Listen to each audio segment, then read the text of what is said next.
welcome back to Creative Perspectives. This is part one of breaking through barriers by crushing your fears. My first video, the SD card ran out, so it was unexpected, but I believe I stopped with my fourth example, which I was talking about, you know, when you go to do force protection in Iraq and you have to search vehicles. And you know, take in personnel, check their ID cards, you know, stuff like that. So I didn't have to do it often, thank God. But when I did have that duty, it was it felt intense, you know. But anyway,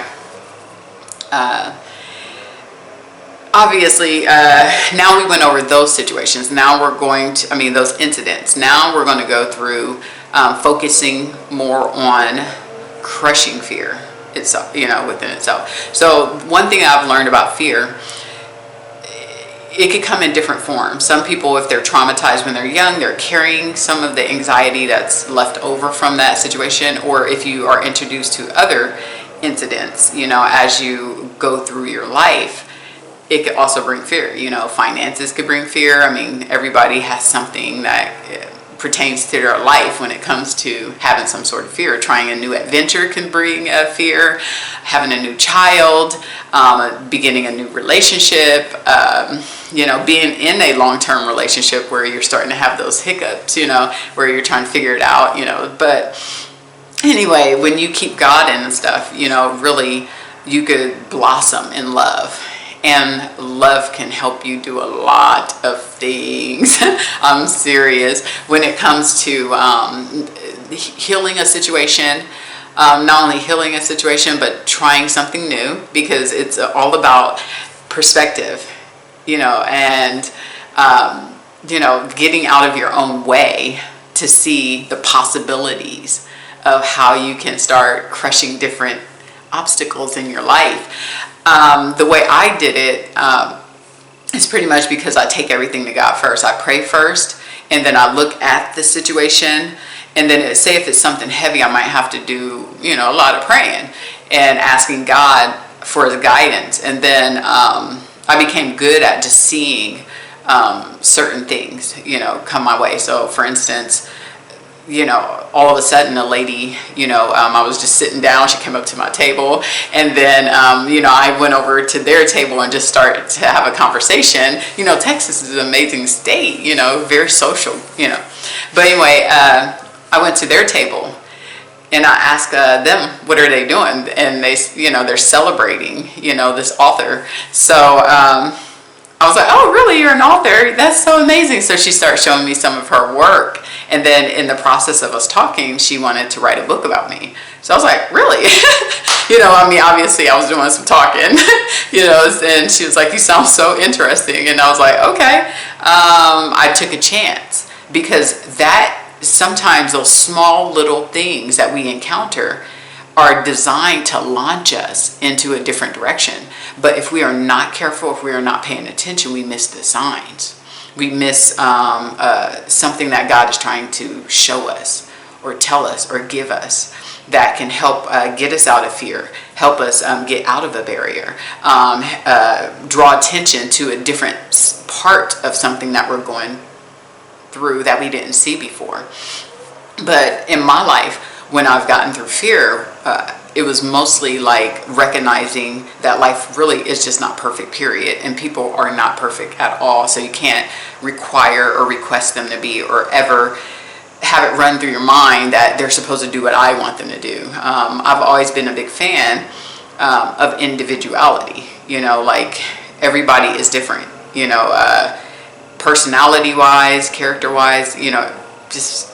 You know, so you can't control that, but what you could do is you could learn to appreciate difference. And so when it comes to dealing with fear, like if it's a person that's bringing fear, obviously that's not a good sign, but say if they are, if they're bringing anxiety to you. I've listened to people who they've had coworkers, or they had a manager who was abusive, you know, at work. And then, you know, obviously if you're making good money, you want to keep your mouth shut and then keep working. But to have to go through that abuse every single day or at any given point can cause some type of trauma to you. Now in a situation like that, that might be different. I'm a big fan of, like, whatever happens, talk to the individual first, no matter what it is. Sometimes when you have a boss, you could be intimidated, like, that's my boss, that's my, nope. I've learned people are people, just like a millionaire, a billionaire, somebody that's poor, somebody that's middle class, somebody that's just rich, in between the middle class and the rich class. They're just people, and they have emotions just like you do. They have a lot going on just like you do. It's just how they choose to prioritize and focus what they're going to give their energy and their attention to. That's the difference. So, but what's worked for me is talking directly to the person that's offending me, period. Now, it depends on the situation. Like, if somebody has crossed the line into some type of physical altercation or assault, that might not work, but like, let's say if it's at work or something, talk to them. One thing I've learned is people who come in with the bitterness, the anger, that type of thing, sometimes they need the most love. And, talking to them, trying to unravel and uncover. I remember when I was in basic training, there was this girl, she was tall, and me and her hit heads a lot. So one day, obviously they bunked us together, and one night we were just sitting in our bunks, and she was, I believe she was at the top. I forgot who took the top. I think I liked the top, and then she took the bottom bunk. And but she just told me, she came out and she said, I think I'm ugly. So I climbed down from my bed, and I was like, who told you were ugly? And she was like, she was talking about her height, just all her insecurities that had been laid upon her by other people's opinions and saturation of how they felt. And I just stopped her and I said, look, that's how they feel. You have to look at you, and you have to paint a picture about who you believe you are. Now, I told her, when I see you, you're a beautiful woman, period, hands down. And I was like, so whoever has said that was there to traumatize you about your looks and your appearance. But that's what they see is not the same thing that everybody else sees.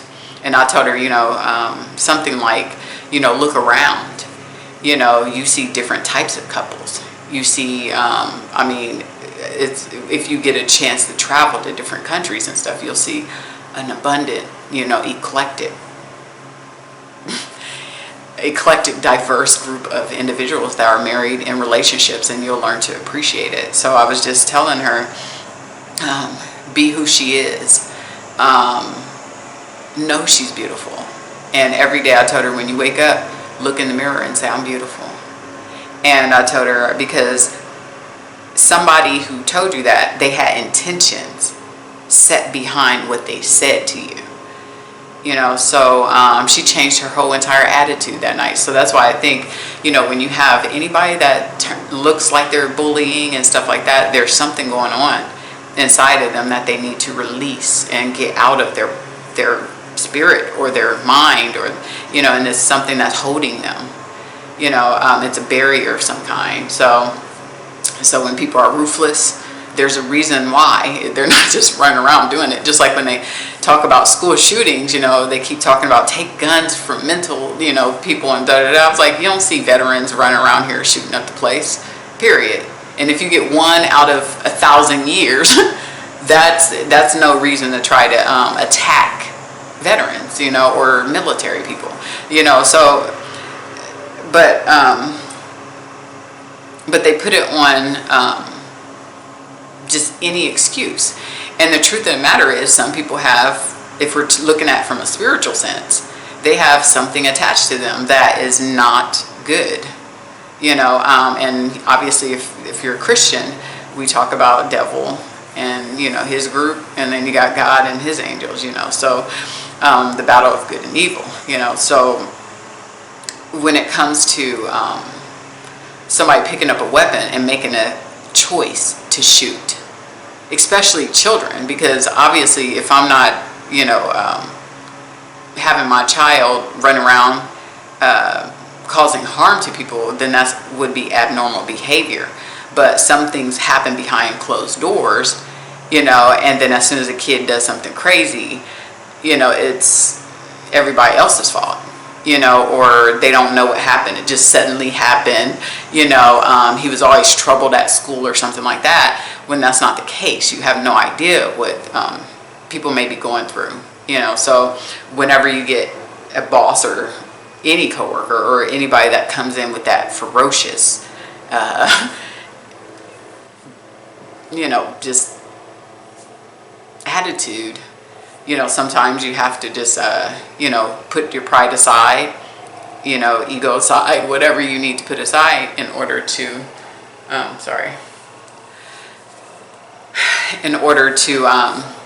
figure out a way to address the problem. One thing I've learned is people who complain to me about stuff, it's more like you have to address it directly with the person, because most people, it may not be what you think, and they have their different way of thinking about the situation, so not everything goes your way. That's why I don't like any form, even if I go out and date, if I see somebody trying to start the control game or peace out, because that's something going on inside of them that brings on some type of insecurity that makes them feel like, hey, I got to put you in a box because, oh my gosh, no, that's a fear that's coming out of that person. To me, people who would like to just control and be tight on it, it's a fear. Some type of fear or something that's inside of them that needs to come out. Spirit of fear, or a spirit of jealousy, spirit of anger. I mean, I'm just calling it, but the truth of the matter is, the way I dealt with fear is I took everything to God first. And then my favorite Bible verse is Psalms 91. And I stood on that word, and my mom introduced me to that word when I was a little girl. And she said, if ever you get scared, this is where you can go. So I used to keep that Bible verse open at nighttime and then put it on my bed. And sometimes if I didn't have it, then I just remember it, So I stayed with that. So I just think you got to address whatever is causing the fear and figure out, how did you get the fear? Is it something you need to go back in your past? Is it something that's happening in the present that's causing the fear? Find out the source. And then, after you find out what's causing it, now you need to pinpoint what your actions are going to be. And sometimes if you don't have the proper tools to handle the emotional piece behind your fear, then I would say, talk to, I'm big on counseling, and I'll say that in every video, because counselors can help you. They can help you navigate through your issues. Today I actually spoke with one, and it was amazing, because it's tools. You just need tools. Now, when it comes to, first you deal with, you identify what's going on, and sometimes you may not be able to right off the top, because sometimes, sometimes pain could create anger, stuff like that. And if you have that sitting inside of you, then now you have to figure out where did that come from, and trail it all the way back. It's kind of like dealing with your family lineage, going back to the beginning of time to try to figure out who are you, but only in this situation you're trying to uncover and start getting rid of things that will prevent you from living a abundant life and in your life purpose. And the way to do that is sometimes you have to go back in order to go forward and find out what's triggering the action, and then get the help. Because I went on a cruise. When I went on a cruise, a young lady took to me, and then she just immediately started talking about her life. And she just told, she was drunk. You have a lot of people on the cruise that are drunk. I didn't drink because I wasn't trying to pay that kind of money. So I was like, it'll just be a dry cruise, so I was good. And I'm not a big fan of getting out of control, and That's just not my style. My thing is 1 or 2 here and there. That works for me. But she just started disclosing a lot to me, and all the trauma. So every time she got a guy, she was like, calling him 10 times and stuff like that. And then they would play with her. So I didn't want to say anything because, when she was showing me the text and all, her stuff. But it's mostly, I felt, and mind you, I'm not a psychologist or anything, or any of that. This is just opinion-based perspective, my perspective. But I just felt there was some trauma there that made her feel like she was not worthy. And the fear of like, I'm going to lose this guy, I'm going to lose this person. So people are running around with so many different fears. And I just think when it comes to removing those obstacles, we have to, sometimes you need some help, and you need honest friends, or family members, or associates, acquaintances, people that are just going to give it to you raw, play it straight, but be kind and graceful in how they deliver the messages to you. And then it also takes the willingness and capability of that person that you're talking to be open enough to listen. Some people are not open enough to listen because they're still sitting in whatever fears they have. And if there's any way to heal that, fear is just pretty much, you got to really give it to God, and then you got to let it go, and you have to have faith that He's going to work things out. And then you work towards the next fear. There was another young lady I spoke to. I wouldn't call her young. She was a little older than me. But in her situation, she believed in God, but she had a problem with maintaining abstinence. So she felt, so anyway, I just told her, because she was trying to run away from dating. And I was like, let me tell you something. Running away from the problem is not going to help you at all. Because as soon as you see a guy that you like, you might succumb again to that. So I just told her, instead of, running away, why don't you pray right before you go on your date? Just pray. And the word, use it now. And because she stays in church a lot. And I was like, come on, don't run away from your fears. You have to run towards them, but you got to develop the right tools to stop that behavior. And the only way you can do that is pray and try a different strategy. And I told her, and if that doesn't work, try counseling, because I think her thing was more like the self-esteem piece. Just pure self-esteem portion, as far as all of her stuff she was letting me know. And so I just think everybody has something different. It's just so robust, it's crazy. But I just think when it comes to just crushing your fear, anybody that gives or brings fear to you, maybe you have to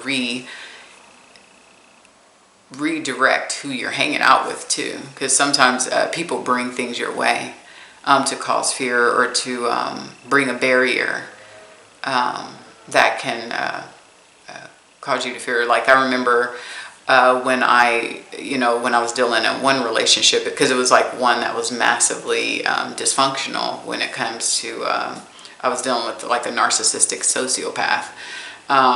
Where you would think they would save a baby kitten, and you're like, yes, this is my hero, and then it turns out to be my personal nightmare. So what I could say about that is, the way I did it is I only dealt with the situations that came in that moment, and then move forward. And because I was heavy into giving things to God, I would kind of forget it, and then move forward, throw it in a sea of forgetfulness, really, and then move forward. And it helped me to be able to handle that person a lot more better than if I had taken everything and then closed in and collapsed, and so it was better that way. And then also, everybody's personality is different. I was raised with strength, a lot of strength. I have like a family full of people that's been through different things where there's a lot of strength there. So I grew up being able to speak up, grew up with that ability. But if somebody didn't grow up with that, to where they're more shy, it might look a little different. But the only thing I could say is I know that barriers have brought not only strength, it's brought wisdom. It also brought different ways of handling issues, you know, because I'm not the type of person where I want to sit there and argue, you know. It's like that's something that exhausts me real quick. So when somebody comes in combative, you know, even like say if I date or something and somebody comes in with that, because you could feel a lot, you know, your intuition brings in a lot of awareness, and you just have to pay attention to it. Because I know before I got with that person, there were some red flags, but I was like thinking everybody could become better, you know, and then that's not true. You know, people have to be willing to do their own work to become better. If they're not ready, it's not going to happen, and you can't make it happen. I don't care how far I don't care what you think, you can't. So but anyway, that person, their goal was to instill fear. But my goal was to, I'm a fighter, so that's not going to work. I don't want to live like that. So the way I had to do it was, you know, get additional help, you know, and then even because they could not instill the fear, they resorted to sexual assault to try to do that, you know. And, you know, my thing was I just got immediate help, you know, period. And I just think sometimes you have to do it. You have to get help. Because you'll be sitting with that and it'll hold you back, and you don't want one bad relationship or two, you know what I'm saying, to shut down all of who you are, so that you can't be good for someone else. You want to be able to address the fear, you know, get the forgiveness out of the way to shut that barrier down, so that you can move forward and you could actually be able to have healthier relationships. But like, let's say if I didn't get help, you know, let's say like I dated a guy for a year after I went through my healing process, because I chose to stay single for 3 years so that I could be able to do my healing process, far as just getting regrounded financially, because I talked about the bankruptcy. So I had to get grounded, and then I had to make sure me and my son was okay, you know. And then there was other things that happened, like the winter freeze eventually came, and you know, some, you know, but I took some time out for me. And sometimes that's hard to do if you have everybody's cluttering your space with their stuff. So sometimes you might have to hermit and get away from everything, and then you know, come back into the picture after your healing has been completed. I had to go through that journey. I could say I did date, and the guy would have never known, you know, until I discussed with him things that have gone on. You know, he saw me as a jovial person. So my mom's like, is she like this crazy every day? He's like, yeah, she's hyper and she's happy all the time, every day. So that was his experience of me, you know. But the truth of the matter is, that's who I became. But it's because I like to hermit when things go wrong. Because when you have other people, you know, talking in your ears, or, you know, just flooding you, sometimes it can be counterproductive, you know. So if you're trying to handle fear, anxiety, stuff like that, sometimes you might have to hermit, go away, make everybody shoo, only deal with who you need to deal with in that moment to get your healing, your you know, to prosper in that area, and then kind of shun them out, and then reappear and reemerge as a better person, you know, or as a healed person, you know, as a forgiving person, you know, to where they can see the glow. Like, you know, a lot of people look at me, you can see the glow, you know, so it's more like, because I did the work. I did what it took to heal. And, you know, it works. But anyway, going back to, you know, the situation is, look at what's causing the fear and what's driving the fear. Sometimes people can impact your fear. So if you're on to a new business adventure, you could have so many people doubting what you're doing when you might be in a place of uncertainty as to whether or not it's going to work. You know, not everybody has support in their corner. So you have to be able to believe like you could do this on your own, and don't let the fear stop and crush your dreams. You have to stand above that. You have to say, I am going to do this, but how am I going to do that? What are my steps to get there? And if you don't know, you have to learn.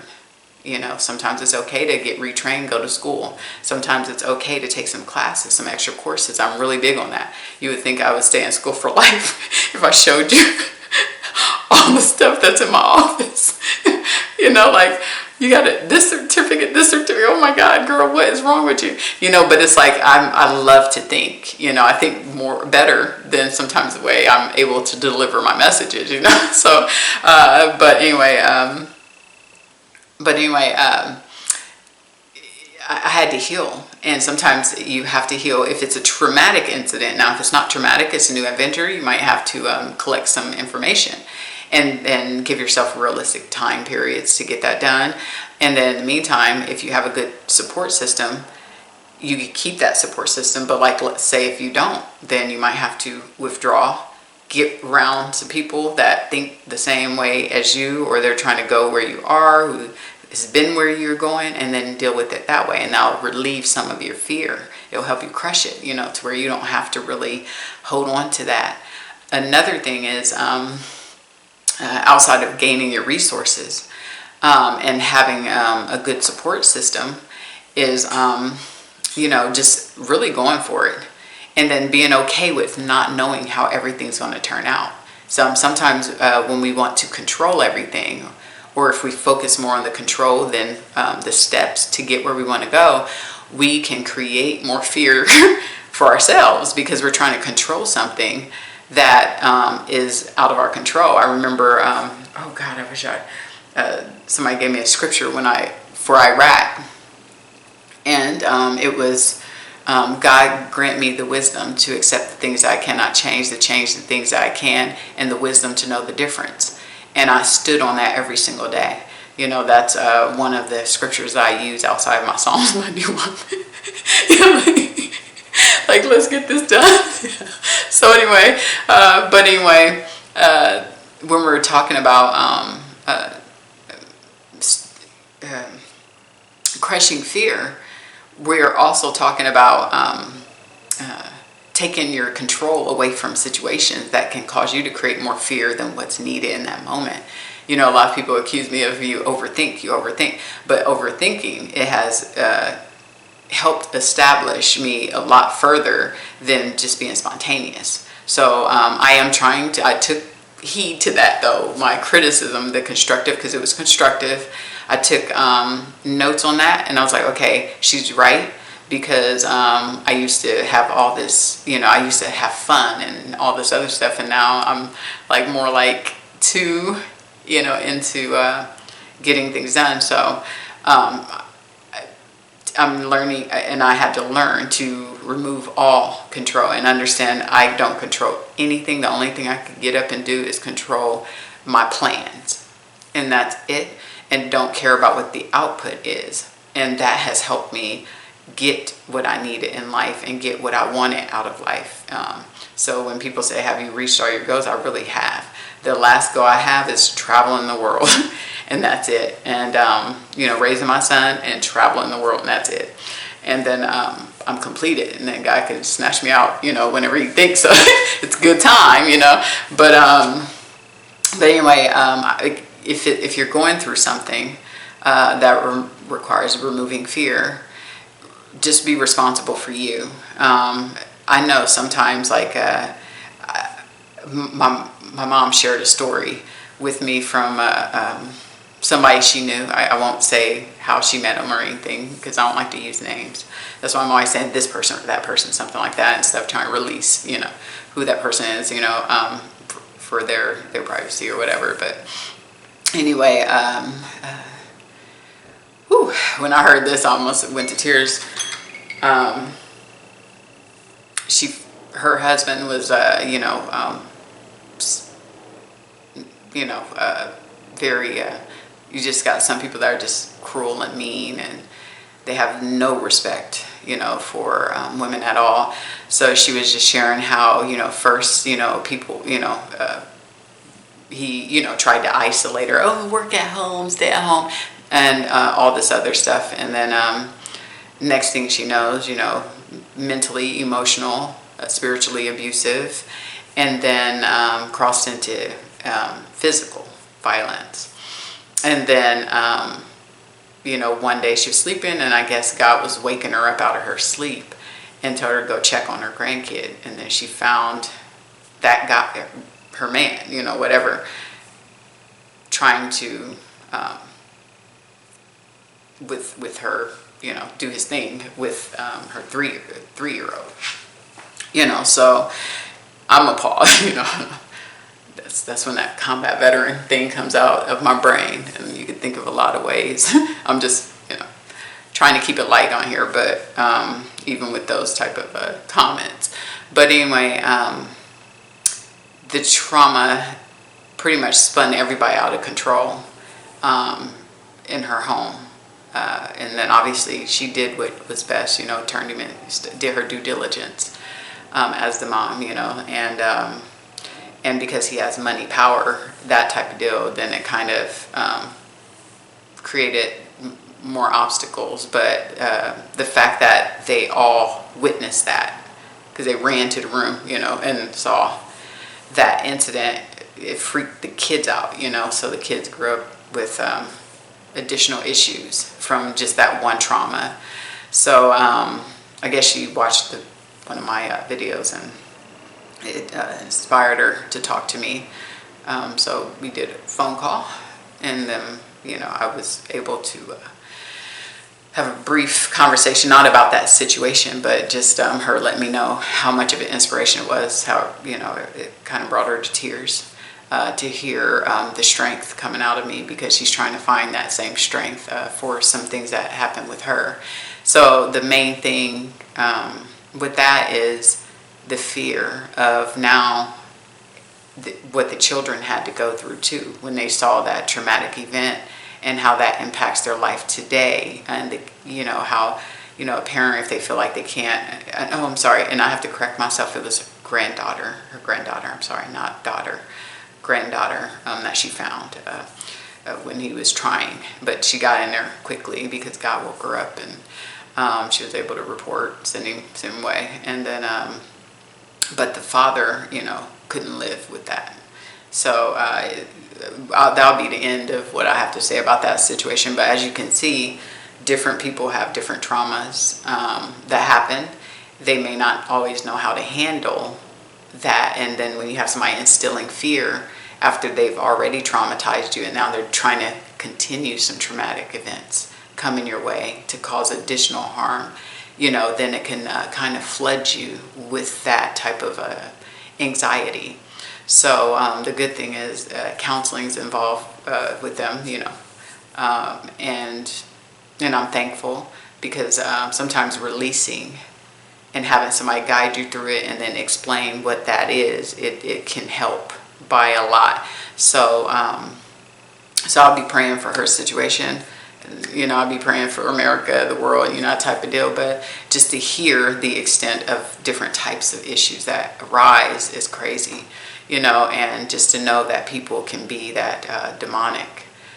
Their spirits can be that demonic to where it will cause them to, deal with anybody, that little or whatever. But it's just this. But anyway,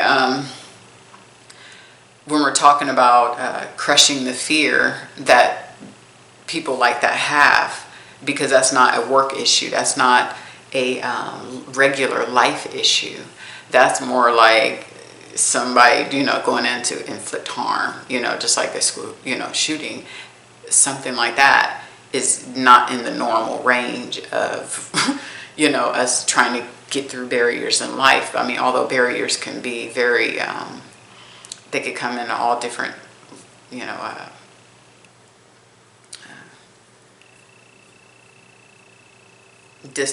distinctive ranges.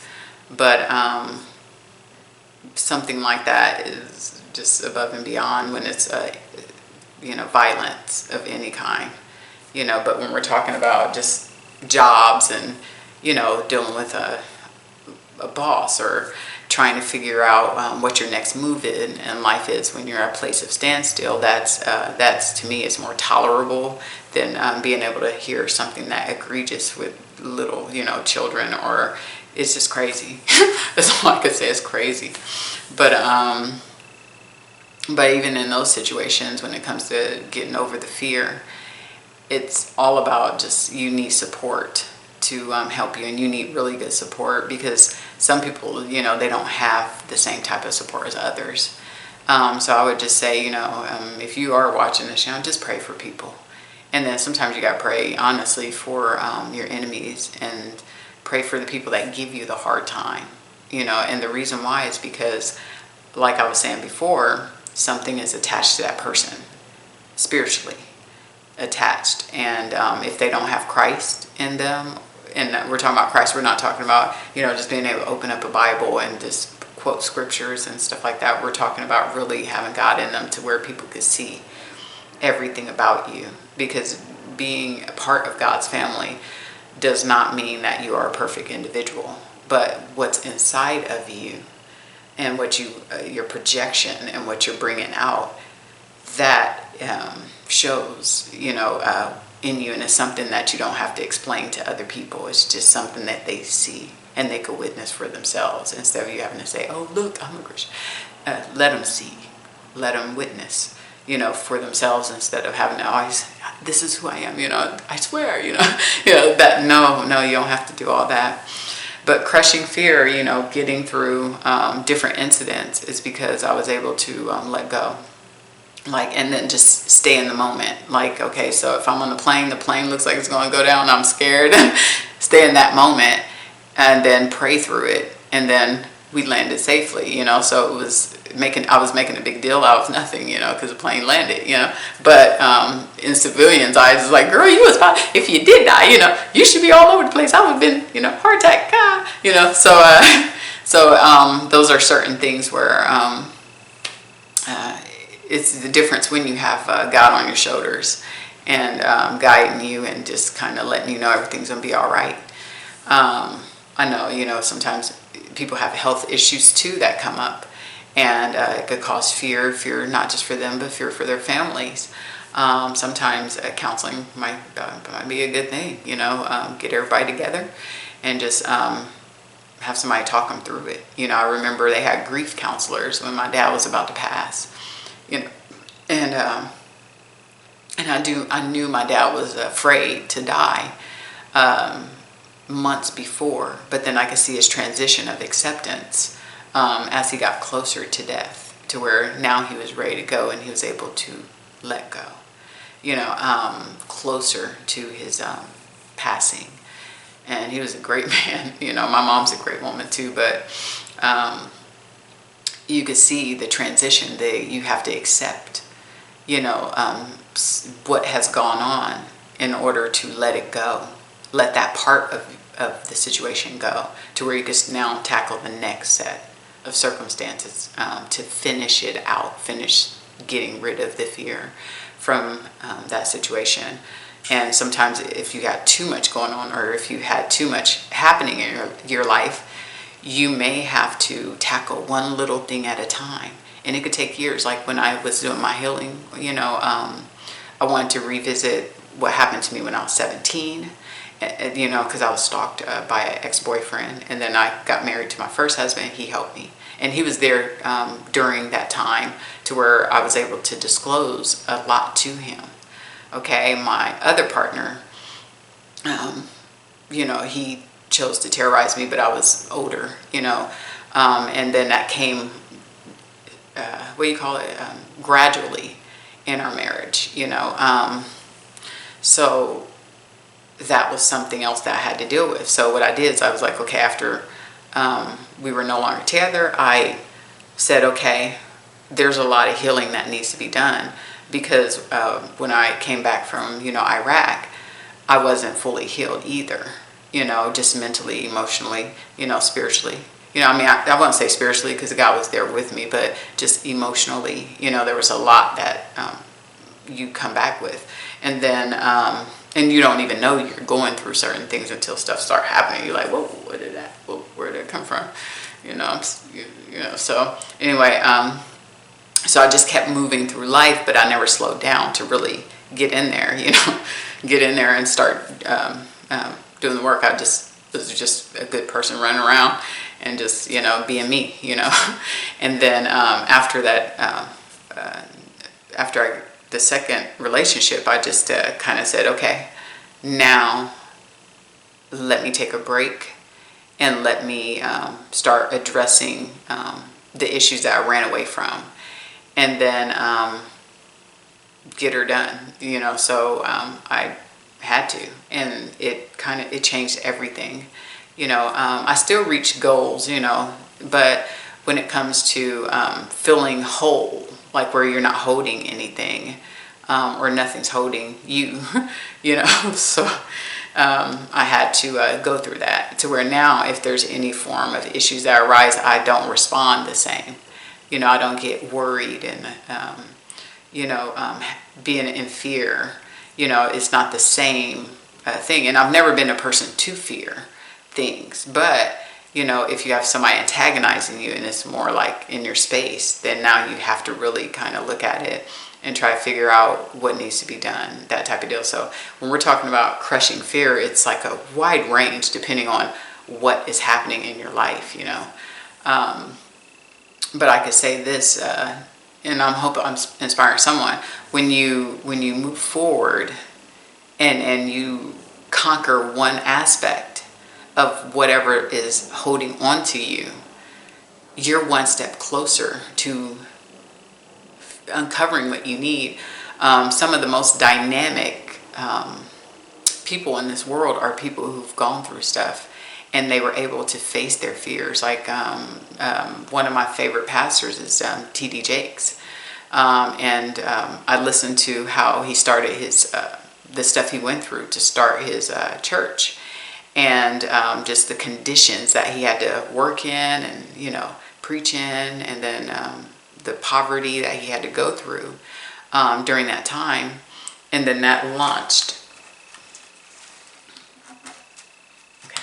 Then that launched me. I got to get going because anyway, it launched me into, launched him into the next step, because he got the help, he got the support, and then he had a nurturing spirit behind him, which is AKA his wife, that kept pushing him, pushing him forward. And then I listened to Mr. Steve Harvey, and same thing with him. They started off and then they kept going. And they're so humble even today, to where God keeps allowing them to rise even further, So I just think it's the same way. Mrs. Oprah, same thing with her. She accelerated through trauma, and now she's able to bless so many people. All three of the people I mentioned, they're blessing a lot of people. So it's like sometimes we have to go ahead and go through, crush the fear, so we could start dealing with other things, because our main thing before we come out of this world is to heal others. But a lot of time we can stop ourselves if we're self-sabotaging by refusing to start looking directly at the things we must look at in order to heal, to forgive, to show love, to bring the best version of love out of ourselves. I've met some women, they've been traumatized and they still have the abundance of love, but then they're still really hurting and broken in some different areas. So my thing is, in order to change that storyline, let's start looking at these individual things, and getting counseling on them. And hopefully, not everybody has the same support. Some people have support, because they have money, or stuff like that. And then as soon as you go downhill, then everybody kind of flees the scene, because you're no longer useful to them, or interesting. So my thing is, if you're going to find people who are definitely going to be there for when you have zero or when you have billions. Those are the ones you just want to hug and hold on to, and But anyway, I hope that helped. I'll keep trying to tackle different ways. I'll find my rhythm, at some point. This is only my 4th video, so don't hold me accountable for being a perfectionist, because I'm not trying to be. I'm just trying to talk, child. So anyway, God bless you, and just pray for each other. That's all we could do. Keep praying for people who do wrong you.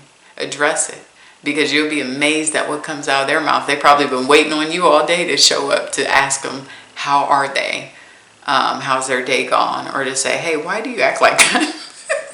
Because I'm straight up, I'll be asking people, why do you be acting like that? Why you be throwing them tantrums? But it's the way I come off. I play a lot. So I don't come off like, well, why are you doing this? Oh, Lord Jesus, you're going to burn in hell and in fire and crisp and burn. I don't do that. I just, just go up and say, why do you act like that? They'll be like, act like what? And then I'm like, that. And I've done that in a restaurant too. Like never mind. But I did that in a restaurant before too. And, the guy, he melted and he was like, and then he started explaining, well, I'm sorry, I had to go on. So sometimes it's our response and what's coming out of us that can either cause more friction or less friction. And, but everybody needs love. And sometimes when I see people acting crazy, those are ones who definitely need it the most. So if somebody's coming barking at you, they need a little hug. They just haven't had the hug all day because somebody's driving them nuts over here. So, do what you can, try to contribute. God bless you. This was so unplanned. I just sat down. I'm in a t-shirt, by the way. It has like water and everything, water stains. So anyway, God bless you. I gotta go. I have to go get my little man. Bye.